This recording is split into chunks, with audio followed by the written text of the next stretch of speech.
Côte d'Ivoire, Abidjan Cocody, le samedi 10 juin 2023, s'est tenue une conférence de presse animée par l'évêque Ba Jonathan, secrétaire général de la Confédération des évêques pentecôtistes et évangéliques de Côte d'Ivoire, en abrégé CPECI. Il s'agit de quoi? Donc, je reviens donc de pèlerinage. Je reviens de la Terre Sainte, il y a une semaine de cela. Les propos que j'ai entendus dès mon arrivée de Monseigneur Yao Marcelin Kouadio, donc évêque du diocèse de Daloa et président de la conférence épiscopale des églises catholiques, m'ont laissé sans voix. Et ça m'a laissé sans voix. Et donc, à ma qualité d'évêque et de secrétaire général de la conférence des évêques pentecôtistes et évangéliques de Côte d'Ivoire, j'ai tenu donc à faire cette conférence, ou du moins ce point de presse, pour marquer déjà mon désarroi, mon désaccord, et essayer d'apporter un certain recadrage à Monseigneur Marcelin Kouadio. Je pense très sincèrement que Monseigneur est sorti de son rôle de prélat. Il est vraiment sorti de son rôle de prélat. Parce que, en tant que président de la conférence épiscopale de l'Église catholique, et quand on a cette position, je pense que nous avons un rôle très important à jouer, surtout dans un contexte actuel que traverse notre nation, la Côte d'Ivoire. Donc, pour ma part, déjà, je pense très sincèrement que Monseigneur Marcelin Kouadio est sorti de son rôle de prélat. Ces propos adressés avec une telle énergie et véhémence, ma foi, sont ceux d'une personnalité qui vit hors de son temps. Et pourtant, l'histoire de la Côte d'Ivoire est récente et elle est connue de tous. Il serait loisible à un homme politique de tenir de tels discours, on l'aurait compris. Si un homme politique avait tenu de tels discours, on l'aurait compris. En guise de rappel, on pourrait se demander ce qui a occasionné le coup d'État militaire de décembre 1999. Vraiment, je veux revenir là à ce rappel. Qu'est-ce qui a occasionné le coup d'État de décembre 1999? On se souvient surtout de l'ivoirité et de ses graves conséquences. Je vois que dans cette salle, la plupart de ceux qui prennent part à ce point de presse ont tout de suite vécu cette période de 99 jusqu'à notre jour. Et nous savons que l'une des plaies vraiment majeures qui a activé tout ce que nous vivons aujourd'hui, où nous avons vécu les années qui ont suivi, nous avons eu une véritable crise basée sur l'ivoirité. Et nous savons ce que ça a créé. Et nous savons quelles sont les conséquences que l'ivoirité et ses graves dérives ont apporté à la Côte d'Ivoire. Le tenant de cette thèse sont encore dans ce pays. Ceux qui ont tenu la thèse de l'ivoirité sont encore dans ce pays. Sinon, qu'est-ce qui justifie la rébellion armée de 2002 où j'étais encore vivant, je suis encore vivant par la grâce de Dieu. Et nous avons tous vu. Quel a été le rôle joué par les hommes de Dieu dans ces moments pénibles de notre jeune nation? Et ne me demandez pas quel est le rôle qu'ont joué les hommes de Dieu, parce que en tant que leader du monde évangélique, nous savons plus ou moins le rôle que certains hommes de Dieu et plusieurs hommes de Dieu ont joué dans cette crise.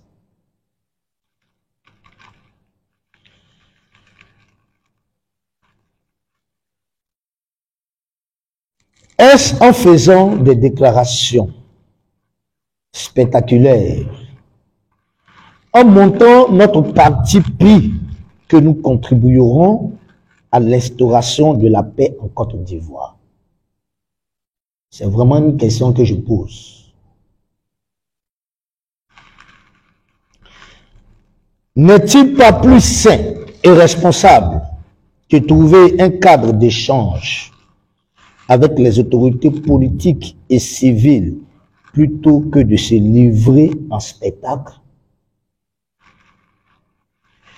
Hommes de Dieu que nous sommes, avons-nous fait notre propre examen de conscience dans la marche de ce pays, ou bien sommes-nous au-dessus de la loi? Parce qu'on a comme l'impression que il y a certains hommes de Dieu qui n'ont pas encore fait l'examen pratique des différentes responsabilités que nous avons eues dans cette crise. Où certains pensent aussi qu'ils sont au-dessus de la loi. J'ai évoqué plus haut l'année 2002.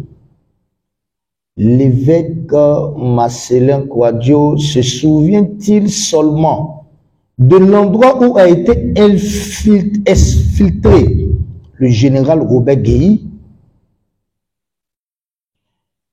Une âme qui ne cherchait que refuge, qui ne demandait qu'à être protégée. Je ne vais pas aller plus loin que ça. Mais le président Robert Guéhi, qui, Dieu merci, aujourd'hui est reconnu en tant que président, ayant exercé en sa fonction de président, où il a été infiltré. Est-ce que Monseigneur veut qu'on parle de tout ça? Aujourd'hui, lui et sa femme sont auprès du Seigneur, si on peut le dire ainsi.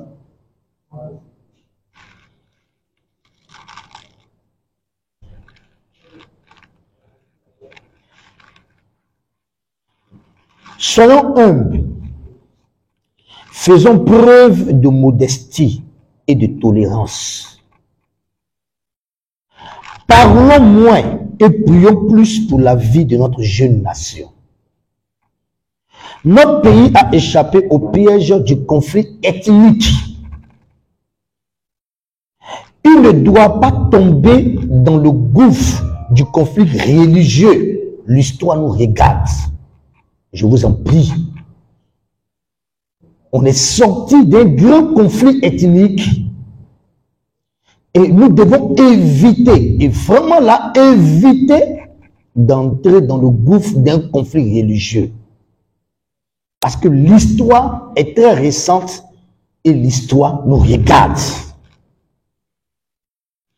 Mais si je me suis engagé à prendre la parole ce jour et à m'exprimer solennellement sur la question, c'est bien pour attirer l'attention des hommes de Dieu sur des propos qui peuvent tenir face aux fidèles et face à la nation. En tant qu'homme de Dieu, en tant que serviteur de l'Éternel, je ne pense pas être un donneur de leçons, mais un accompagnateur éclairé des brebis. Je dois donc opter pour la vérité, opter pour l'impartialité, c'est très important, plutôt que de me comporter en prêcheur militant de causes humaines, en prêcheur militant de cause humaine. Parce que c'est ce qu'on a pu voir dans l'analyse du discours de Monseigneur Marcellin Kouadio. En tant qu'homme de Dieu, notre parti, notre militantisme doit être celui de Christ et celui de l'Église. Nous ne devons pas trier les faiblesses des hommes politiques d'un bord comme de l'autre en ne disant que ce qui nous arrange. Parlons de violence, parce que dans son discours, si vous vous souvenez bien, il a parlé de violence, il a parlé donc de prostitution et de la baisse du niveau éducatif en Côte d'Ivoire. Comme morceau choisi de l'évêque de Daloa, il est important de rappeler que ces mêmes tares, c'est-à-dire les tares de violence, de prostitution et du niveau très bas de l'éducation ne sont pas des faits nouveaux, ni l'apanage du régime actuel, car les faits remontent depuis le rappel à Dieu du père fondateur de la Côte d'Ivoire, feu le président Félix Houphouët-Boigny. Depuis le rappel de notre père fondateur, ces tas-là sont déjà existentiels.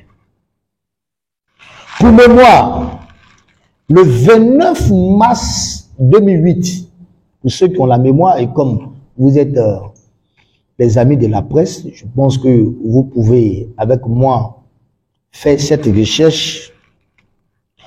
Le 29 mars 2008, le crime discothèque de la rue Princesse à Yopougon. Je connais très bien la rue Princesse pour que moi-même j'ai grandi à la rue Princesse. J'ai grandi du moins à Yopougon. Je suis né à Yopougon et j'ai fait mes premiers pas dans le ministère à Yopougon. Et je connais très bien cette rue. Donc, le crime discothèque de la rue Princesse et le café de Rome au plateau ont été le théâtre de la célébration de la culture de la débauche par des chefs d'État et bien des autres personnalités politiques étrangères. Ceux qui ont la mémoire, vous allez vous souvenir que on avait reçu des étrangers diplomatiques qui étaient venus, des diplomates qui étaient venus de l'extérieur. Et qu'est-ce qu'on a voulu montrer à ces diplomates? Une valeur culturelle. Mais en tout cas, cette valeur culturelle a été mal vraiment interprétée par nous dans le temps, parce que ça n'avait rien à voir avec la culture, les emmener dans un bar, dans une discothèque, où des gens dansaient presque nus. On a vu ça ici dans ce pays. C'était un acte de débauche. Où était l'évêque Marcellin Kouadio en ce temps-là? Il était où quand ça se passait? J'aurais aimé qu'en ce temps-là, lui, l'évêque Marcellin Kouadio, puisse déjà crier le ras-le-bol de débauche.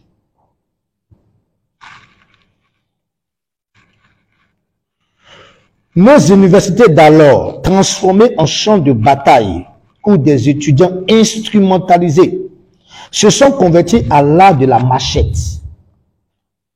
Une jeunesse sans foi ni loi s'adonnant au pillage des biens publics. La crise identitaire et ethnique était le socle d'une fragilité et d'une déchirure sociale. Et pendant ce temps, terreur, désespoir, grève, intempestive s'apparaît de l'école ivoirienne, laissant place à une éducation discontinue et sans lendemain. Nous avons vécu ces faits ici en Côte d'Ivoire, où dans chaque secteur d'université, il y avait des clans et c'était des machettes. Nos enfants même avaient du mal à aller à l'école. Et je pense que ces moments-là, nous les avons vécus avant les années 2010. Où était la voix de Monseigneur Kwadjo Marcelin face à ce décor?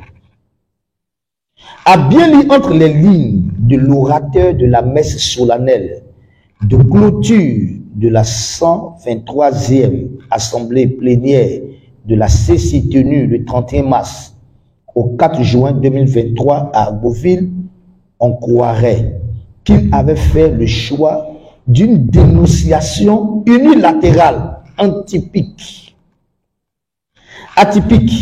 Mais j'ose croire que ce n'est pas le cas, car je voue un profond respect à l'Église catholique et à ses leaders.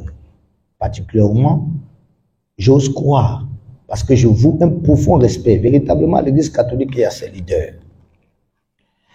Les écoles privées, les universités privées, les écoles confessionnelles doivent pour la plupart leur appartenance à des confessions religieuses. En Côte d'Ivoire, nous avons les écoles privées, professionnelles, universitaires, mais il y a aussi des écoles confessionnelles qui ont établi les écoles privées, universitaires et autres.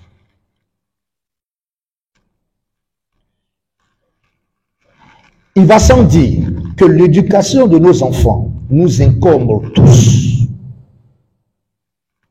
Si tel est le cas, alors quelle a été ou quelle est notre part de responsabilité face au constat du rabais de la norme éducative?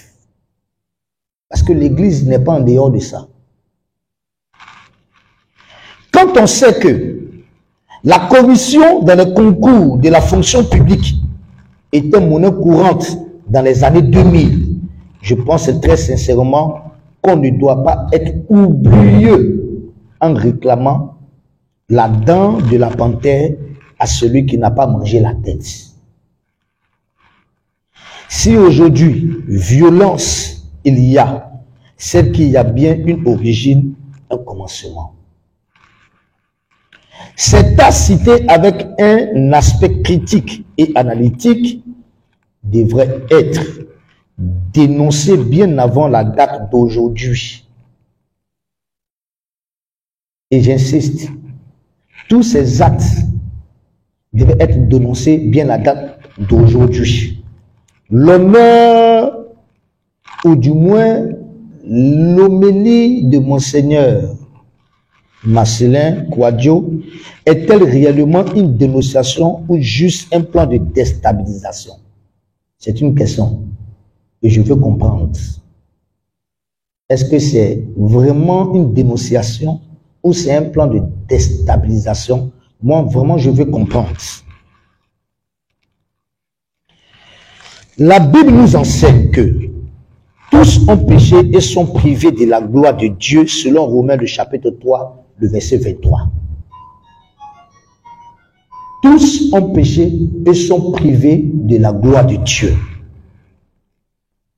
Personne n'est parfait. Tous ont péché et sont privés de la gloire de Dieu.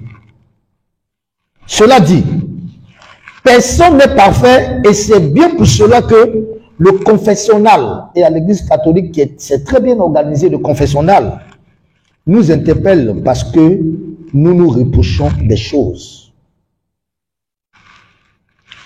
Les plus gros scandales de pédophilie ont été découverts à l'Église et bien d'autres mots. Et j'insiste, faisons attention à ce que nous disons. Dans le rôle dévolu à l'Église dans son entièreté et au guide religieux pour une nation, c'est la prière et non se comporter comme opposant ou un militant en tenant des propos de nature à mettre en péril la cohésion sociale, ethnique ou religieuse, afin d'éviter que les hommes de Dieu soient les premiers à allumer la mèche des conflits. Nonobstant ce que l'on peut reprocher à l'autorité étatique, Il convient de dire qu'aucun gouvernement humain n'est à l'abri d'une imperfection, mais il serait sage d'apprécier et d'aborder la question avec beaucoup de manière et surtout avec amour. Avec beaucoup de manière et surtout avec amour. Parce que dans le monde entier, aucun gouvernement politique et humain n'est parfait. De ce qui précède, il n'en demeure pas moins que la Côte d'Ivoire a amorcé depuis des décennies sa vitesse de croisière en termes de développement, en infrastructure et surtout en termes de paix, car les fils et filles aujourd'hui marchent main dans la main sous le soleil de sécurité et de réconciliation. Aujourd'hui, ça se voit. Aujourd'hui, il n'y a que les hommes politiques entre eux qui ne peuvent que prôner la question de la Côte d'Ivoire est divisée, on ne s'entend pas, mais c'est entre eux qui ne s'entendent pas. Et sinon, entre Ivoiriens aujourd'hui, je pense que nous avons beaucoup évolué face à cette crise que nous avons connue, d'autant plus que l'homme du Nord aujourd'hui peut marcher tranquillement avec celui de l'Ouest, celui de l'Ouest peut marcher avec celui de l'Est et du Centre, et entre nous on se côtoie, entre nous on se parle. Donc que les hommes politiques, à partir de leurs intérêts mesquins, ne fassent pas croire au monde entier qu'au fond de la marmite, il n'y a pas de paix. Il y a la paix au fond de la marmite. Mais sauf que c'est le feu qui veut être trop allumé, de sorte à ce que la sauce puisse brûler.